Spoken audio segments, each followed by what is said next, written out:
Welcome back to the channel, everybody. Thank you so much for joining me and allowing me to continue to be your daily advocate. If you're new here or you're not subscribed for any reason, please do me a huge favor and hit the subscribe button. Thank you to all of you who have been watching and following me for so long. It truly means a lot, and I'm glad that I can be this person. $1.681 trillion market cap, ladies and gentlemen. We're off by 2.76 is where we're at percent this morning for the market cap. It is January 31st, 2022. Bitcoin 36,900 plus, Ethereum 2,500 plus. Cardano is $1.02 this morning, Solana $90 and change, and XRP is 58 cents. We're off by 5% on the 24-hour. Look at the range of price here. 0.5838 on the bottom and 0.6213 on the top. We'll keep an eye on it. Link to says, don't forget, $1,000 airdropped in Bitcoin for you.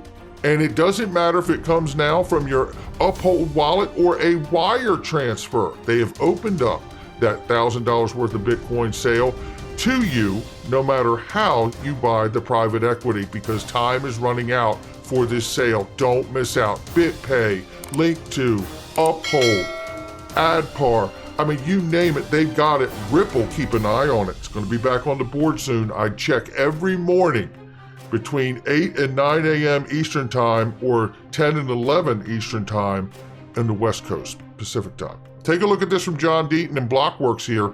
Assets under management, BlackRock, 10 trillion, Fidelity, 8 trillion, Charles Schwab, 7.5 trillion, BNY, 2.4 trillion. And look at this. Fidelity plans US ETFs tied to metaverse crypto industry. Take a look at this. BlackRock plans blockchain and tech ETF amid crypto meltdown. Take a look at this. BNY Mellon, obviously a huge Ripple partner for years, sees potential in digital asset revenue in 2023. They've already started offering some crypto to their top-end clients. Charles Schwab is considering filing for a crypto spot ETF. We would welcome the chance if the opportunity presents itself from a regulatory standpoint, said Charles Schwab's CEO on Wednesday. Look, none of these people obviously are affected by this lawsuit. And in fact, it would appear that this lawsuit between the SEC and Ripple, as well as the regulatory pursuits of the SEC, without really having a huge blowback from Congress or anywhere else, other agencies, that they want to really bring the digital asset space, broadly speaking, into the SEC's jurisdiction. Do they not? That's what we're witnessing, right? Now, we don't have to be happy about it. We shouldn't stop fighting to get what we want.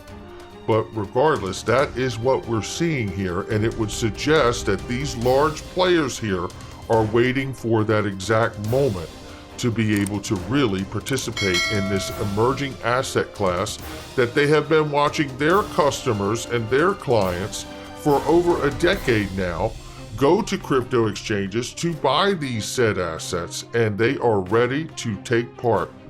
Now, here's some of the damage done just seen on a graph. Here's a little graph of the SEC claiming to protect investors, everybody. This is from Mickle Markets right here, and he shows this graph here. We can see where the lawsuit came in, and we absolutely bottomed out right here, right? And here's the other thing, look, you can't even say that before that decline that we had, before the suit was actually announced, they were actually privately in talks over whether they were going to be sued or not by Ripple. And you know that at some point leading up to that had to have an impact on where they pursue those clients, like the United States, right? So huge illustration here showing the damage that's been done. So let's take a look at this. This is Ripple emerges as the defender of markets and investors join. Glad we could help. This is Rosalind Layton, where it all started here, ladies and gentlemen. And the next thing you know, DAI had a clip with Charles Gasparino, and they picked it up, and they've started running with it ever since. And other mainstream news outlets refuse to cover one of the largest financial stories of the century, which is in fact this case with the SEC and Ripple. And this is an excellent article. Shout out to Rosalind Layton here. I'm not going to read the whole thing to you, but she goes through the whole deal of the when I say we business. We all understand that the SEC officials, commissioners, have all used "we" when talking about the William Hinman speech that gave a free pass to Ethereum, declared it not a security, and then cited it as guidance. I mean, many. Valerie's Hispanic, what was it, Amy Starr, right? We've seen Hester Peirce, we've seen Jay Clayton, William Hinman himself, and Robert Jackson. Many other officials cite that speech as guidance and how we at the SEC see it. And now the judge has ruled it's a personal opinion. And what we're going to do right now is hear from the one and only Attorney Jeremy Hogan. And this entire video is worth watching. If you have not seen it, please go watch it. But I want to play for you right now from this point out where he's going to speculate on the outcome of not only what goes on for the crypto space, but he's going to talk really quickly also about the outcome here for the case itself and what's going on and what he's seeing. And it is quite revealing here for somebody who's been practicing law for over 20 years. Take a listen. Shout out to Jeremy Hogan here. My favorite segment of Legal Briefs, speculation time. And here's my Uncle Johnny to introduce the segment. Okay, to speculate means to make inferences, to make guesses based on inconclusive evidence. We keep him in the basement. So, really, what is going on here? When I saw this last motion for reconsideration, the first thing that came to mind was that this was a delay tactic by the SEC, especially when you consider that they were asking for essentially 5 weeks just to file a motion. In fact, there is no doubt that this was at least in part a delay tactic. But a delay for what? I litigate mostly against insurance companies, and they always want to delay because they can keep more money in the bank longer, plus they can kind of wear my client down who's just a person. Now, that's their incentive, and yes, the SEC does maybe have some of that incentive here because Ripple wants this case over and the SEC doesn't care so much about time. But that kind of litigation pressure is only applicable really in this context if the SEC wants to put pressure on Ripple in order to place itself in a better posture. That's right, delay doesn't help the SEC at a trial or summary judgment hearing. It really only helps it to get the case. That's the only true valid purpose for this type of extended delay, to put pressure on Ripple. I love how he's beeping out the word settled if you're not able to pick up on it. He's incredible. Pressure on the judge, but pressure on Ripple. And there's a second, even more interesting possibility that could be going on here, and I have not jumped on this bandwagon before, but this last week I am on it now because what the SEC did last week is really extraordinary. And that other thing that could be at play here is that among the 60-some documents related to the Hinman speech, there could be something really bad for the SEC in there. And when I say bad, I mean something that really just destroys the SEC's case. Now what that could be, I'm not exactly sure, but it'd have to be pretty bad in order to justify the legal gymnastics that the SEC have been playing on this issue. Now very quickly, I just want to interject here. Could that executive order that has now been said to be a matter of national security for crypto, that is also said by Eleanor Terrett, that it will be coming out next week, which is possibly this week, instead of sometime between April and August, as was suggested earlier. Is this executive order throwing the SEC and Gary Gensler a rope to get them out of the case that they're currently in and the problem they're having winning it? More speculation. Keep listening. And yes, there of course could be other things it could be as well, but I would say those two are the most likely. Either the delay is a pressure play on Ripple, or there is just something so bad in those documents that the SEC is willing to make some strange legal arguments in order to hide it. And while we are talking about speculation, let's take a gander at exactly how the US government is going to attack crypto, because I think it's become fairly obvious at this point. And I had already decided to touch on this topic during this video, and then guess what I saw on Twitter yesterday from Fox Business's Eleanor Terrett. Quote, "The Biden administration is planning executive action to regulate cryptocurrencies as a matter of national security," close quote. And then you can see there below that she gets some additional information and says that the order is actually coming out next week. And in my mind, I went back to high school and my teacher always said, "We study history because history repeats itself." And I would just roll my eyes, think, yeah, whatever, boomer. But now, at 50 years old, I finally see he was correct. I apologize, Mr. Riley. Because let's go back to 1933 and President Roosevelt's Executive Order 6102, which in short outlawed ownership and confiscated gold, and it was considered a matter of national security also. And how was the gold confiscation order enforced? Did armed FBI guys bust into people's homes and search their homes for gold? No, that doesn't work too well, especially in America where everyone owns a gun. No, the only practical way for the government to control an asset like that is through the refineries and the gold importers and the exchanges. And that is exactly what the government did back in the 1930s. And if we fast forward to 2022, I think it's obvious that if the US government really wants to regulate, confiscate, or even outlaw crypto, the only viable means is through the exchanges. The SEC doesn't have the ability to sue all 10,000 crypto coins out there. And even if it did, the crypto world is so global that as soon as it sued 100, another 100 would pop up in another country. And sure enough, a week or two ago, Chair Gensler signaled just that, and here's the news story from Yahoo Finance. Headline: SEC's Gensler wants crypto exchange regulation in 2022, warns on stablecoin. And later on, we see that this is a coordinated operation. Quote, the SEC chair says he's asked his staff to get crypto trading platforms inside the investor protection remit, underscoring that he's talking regularly with regulators at other agencies, including the Commodities Futures Trading Commission, the Comptroller of the Currency, Treasury, and the Federal Reserve. All of those principles are also vectors of crypto exchange and stablecoin regulation. And so now you know exactly how the US government is going to corral in the crypto cattle. Enforcement actions against the exchanges. If you can get the exchanges in the barn, we are all in the barn as well. And now I see that my high school history teacher was right all along. History really does repeat itself. There you have it. And listen, this aligns a lot with the conversations we've been having here on this channel. Is that, the centralization of this space, everybody uses decentralized. Well, we have talked about this years ago, about how the centralization in this space is the exchanges. Where do you get it from? You get it from the exchanges. And if they regulate the exchanges, our concern becomes then, if the regulation of those exchanges fall under the SEC, because Gary Gensler sees himself as a hammer, will he see everything on the exchanges as a nail? This is what we've talked about many, many times. This is the article that says he wants crypto exchanges regulation in 2022, warns on stablecoin. We covered this when it came out on the 20th.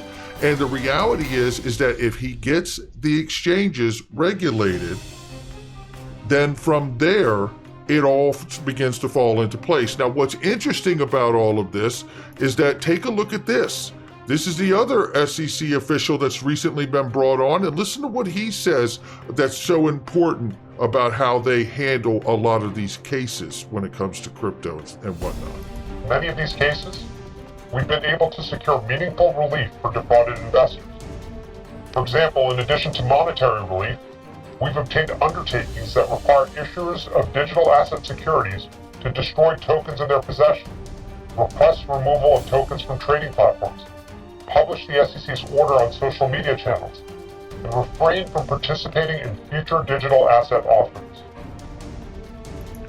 Now listen to what he says there.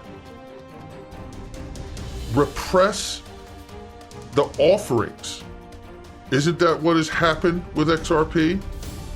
Burn tokens, he says? We've obtained undertakings that require issuers of digital asset securities to destroy tokens in their possession.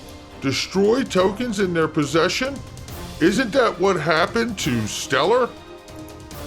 Isn't that what Stellar did? Now, they didn't say that they had a talk with the SEC, but Stellar Development Foundation back in 2019 burned 55 billion of its Stellar tokens, over half of the cryptocurrency supply.